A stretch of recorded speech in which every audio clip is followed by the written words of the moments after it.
Hello दोस्तों, आज हम पढ़ेंगे मास्टर स्लेव फ्लिप फ्लॉप के बारे में। इससे पहले मैंने अपनी पिछली क्लास में रेस अराउंड कंडीशन का आपको जानकारी दी थी, जो कि जेके फ्लिप फ्लॉप में जब जे और के की वैल्यू 1 लेते हैं उस समय पर रेस अराउंड कंडीशन अकर होती है। हम आज देखेंगे कैसे इस रेस अराउंड कंडीशन को रिमूव किया जाए और टॉगल स्टेट में हम अपने आउटपुट को लेकर आ पाए। इसके लिए हमने मास्टर स्लेव फ्लिप फ्लॉप का यूज किया है। यहां पर आप सर्किट डायग्राम में देख पा रहे होंगे जे के फ्लिप फ्लॉप हमने यूज किया है, जो कि 2 जे के फ्लिप फ्लॉप को हमने कैस्केड फॉर्म में कनेक्ट किया है, जिसमें कि एक जे के फ्लिप फ्लॉप का जो आउटपुट है, जो कि हम क्यू एन और क्यू एन बार के नाम से जानते हैं, बट यहां हमने उसको कंफ्यूजन ना होने हो इसलिए क्यू एम और क्यू एम बार से रिप्रेजेंट किया है। अगेन उसके बाद हमने जे के फ्लिप फ्लॉप को कनेक्ट किया है क्यू एन के आउटपुट से और क्यू एम बार के आउटपुट से के को कनेक्ट किया है। इसी प्रकार हमने आउटपुट फिर Q N and Q N bar लिया है। मास्टर स्लेव फ्लिप फ्लॉप में जो फर्स्ट पोर्शन होता है उसको हम मास्टर बोलते हैं और सेकेंड पोर्शन है उसको हम स्लेव बोलेंगे। यहां पर ध्यान देने वाली बात है कि क्लॉक को हम कनेक्ट करेंगे, जो कि आपकी इनपुट क्लॉक पल्स जो है वो जब मास्टर जेके फ्लिप फ्लॉप में होगी उसी का कनेक्शन, उसी को आगे हम एक नॉट गेट से कनेक्ट करते हुए दूसरे फ्लिप फ्लॉप में देंगे। इसके कारण हमारा जो भी क्लॉक पल्स यहां पर during the first flip flop अगर ये पॉजिटिव क्लॉक पल्स है तो इस नॉट की वजह से वो नेगेटिव क्लॉक पल्स होगी। अब हम देखते हैं मास्टर स्लेव फ्लिप फ्लॉप की वर्किंग को। सबसे पहले during the positive clock cycle, ये क्लॉक साइकिल 1 होगी। इस समय इसका इन्वर्टेड आउटपुट इसमें जो सेकेंड फ्लिप फ्लॉप है उसमें 0 जाएगी। तो इस समय हमारा जो फर्स्ट फ्लिप फ्लॉप है वो ऑन स्टेट में होगा और सेकेंड फ्लिप फ्लॉप हमारा ऑफ स्टेट में होगा। इस समय जे और के की वैल्यू जो का आउटपुट होगा वो हमारा क्यू एम और क्यू एम बार में मिल जाएगा, बट वह वैल्यू चूंकि हमारा जे के सेकेंड फ्लिप फ्लॉप में क्लॉक पल्स 0 है, इसीलिए उस समय हमारे क्यू एम और क्यू एम बार की वैल्यू क्यू एन में नहीं जाएगी, यहां पर ही वैल्यू रहेगी। अगेन जब हम सेकेंड टाइम यहां पर 0 वैल्यू लेंगे क्लॉक की during the negative clock cycle, जब क्लॉक 0 होगी उस समय इस इन्वर्टर की आउटपुट वैल्यू हमारे लिए 1 मिलेगी।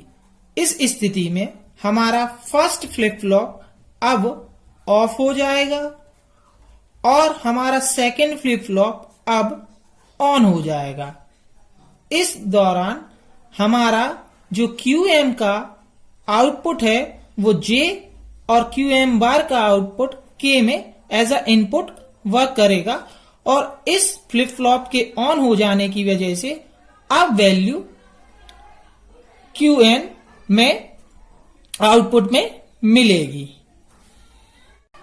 नाउ अब हम इसकी सर्किट डायग्राम की बात करें तो यहां पर जैसे आप देख पा रहे हैं इसको भी हमने 2 फ्लिप फ्लॉप जे के फ्लिप फ्लॉप का यूज करके इसको डिजाइन किया है।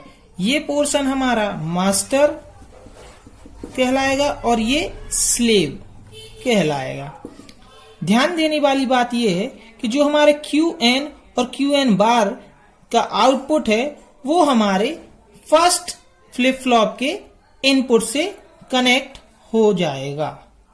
यहां पर हम अगेन इसकी वर्किंग को देखें तो ड्यूरिंग पॉजिटिव क्लॉक साइकिल ये हमारा 1 होगा, इसीलिए इस यहां पर हमारा आउटपुट 1 जाएगा क्लॉक, और ये क्लॉक यहां से 1 होने के बाद इन्वर्टर आउटपुट से 0 होगा, जो कि सेकेंड फ्लिप फ्लॉप में हमारी 0 क्लॉक मिलेगी।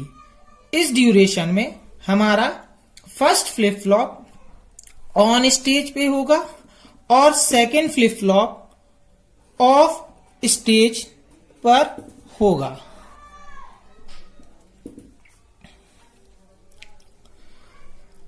अब जैसे ही हमारी क्लॉक साइकिल नेगेटिव होती है, दैट मीन्स यहां 0 होगा।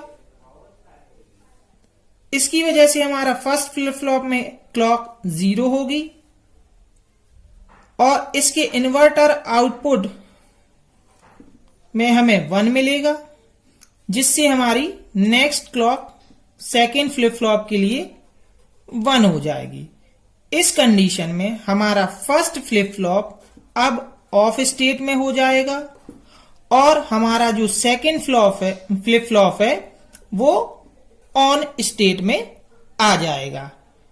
इस ड्यूरेशन में जो भी हमारी वैल्यू QM की थी सेकेंड फ्लिप फ्लॉप में पहुंच जाएगी, क्योंकि during the first positive half cycle हमारा first flip flop on state में रहता है और सेकेंड ऑफ स्टेट में रहता है। इसीलिए J और K की वैल्यू जो आउटपुट में मिलती है वो QM में और QM बार में तो स्टोर होती है, but second flip flop of होने की वजह से ये QN और QN बार में नहीं मिलती।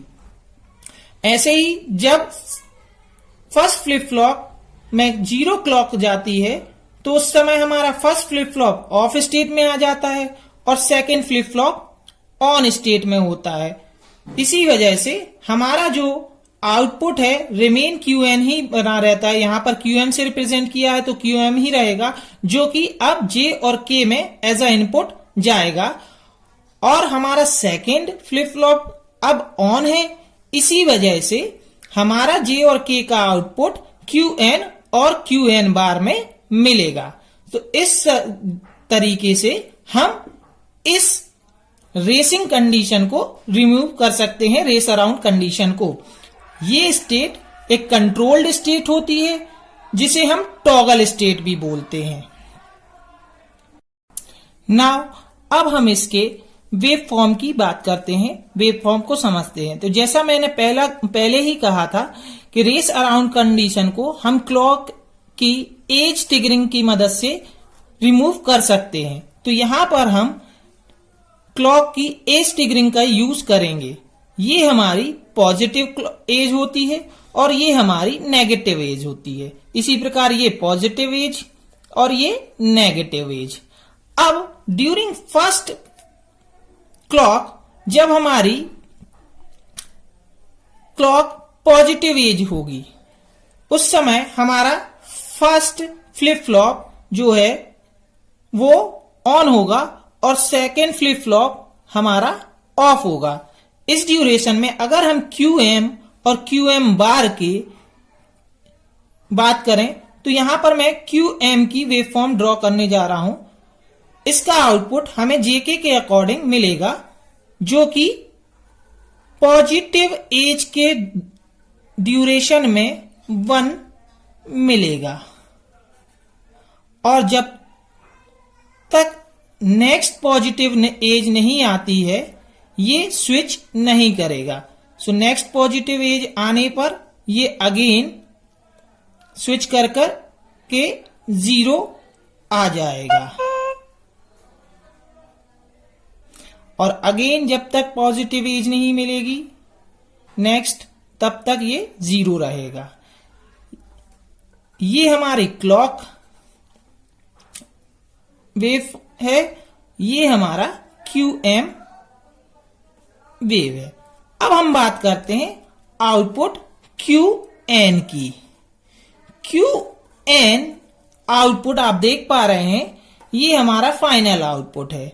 तो ड्यूरिंग द पॉजिटिव क्लॉक हमारा फर्स्ट फ्लिप फ्लॉप ऑन था, सेकेंड ऑफ था, इसीलिए पॉजिटिव एज के दौरान 0 ही रहेगा। दैट मीन्स QN अपनी प्रीवियस वैल्यू पे रहेगा। जैसे ही हमारी क्लॉक नेगेटिव होती है तो फर्स्ट फ्लिप फ्लॉप ऑफ हो जाएगा, सेकेंड फ्लिप फ्लॉप ऑन रहेगा उस ड्यूरेशन में हमें ये पॉजिटिव एज दैट मीन्स 1 मिलेगा। ये नेक्स्ट तब तक वैल्यू मिलेगी जब तक अगेन नेगेटिव एज ना मिल जाए। जैसा आप देख पा रहे हैं यहां नेगेटिव एज है, तो अगेन यहां पर ये स्विच करके 0 पे आएगा और नेक्स्ट नेगेटिव एज तक सेम वैल्यू रखेगा। तो इस तरीके से हमने यहां पर देखा ड्यूरिंग द कंप्लीट साइकिल। यहां पर अगर हम देखें तो ये हमारा टोटल टाइम पीरियड है एक साइकिल का। तो ड्यूरिंग द पॉजिटिव साइकिल हमारा QM पॉजिटिव एज ट्रिगरिंग के थ्रू मिल रहा है, और नेगेटिव यानी जब 0 क्लॉक होगी उस समय हमारा QN यानी सेकेंड फ्लिप फ्लॉप ऑन होगा, तो हमें यहां से आउटपुट मिलेगा कंप्लीट टाइम पीरियड के लिए। जैसा कि आप देख पा रहे हैं during the positive half cycle हमें जो रेस अराउंड कंडीशन मिल रही थी वह अब इस एज ट्रिगरिंग की वजह से रेस अराउंड कंडीशन हमें नहीं मिल रही है, और flip flop negative as per हमें आउटपुट प्रोवाइड कर रहा है। इसीलिए हम इसको negative edge triggered flip flop भी कहते हैं। यहां पर इसका ब्लॉक डायग्राम बनाया है मैंने। ये master slave JK flip flop का ब्लॉक डायग्राम है जिसमें 2 इनपुट हैं और क्लॉक पल्स है। यहां क्लॉक का सिंबल हमने इस तरीके से बबल के साथ डिजाइन किया है, दैट मीन्स ये नेगेटिव एज ट्रिगर है, और आउटपुट इसका QN और QN बार होगा। सो आई थिंक आप लोगों को मास्टर स्लेव फ्लिप फ्लॉप की वर्किंग समझ में आई होगी। नेक्स्ट क्लास में मिलते हैं, तब तक के लिए धन्यवाद।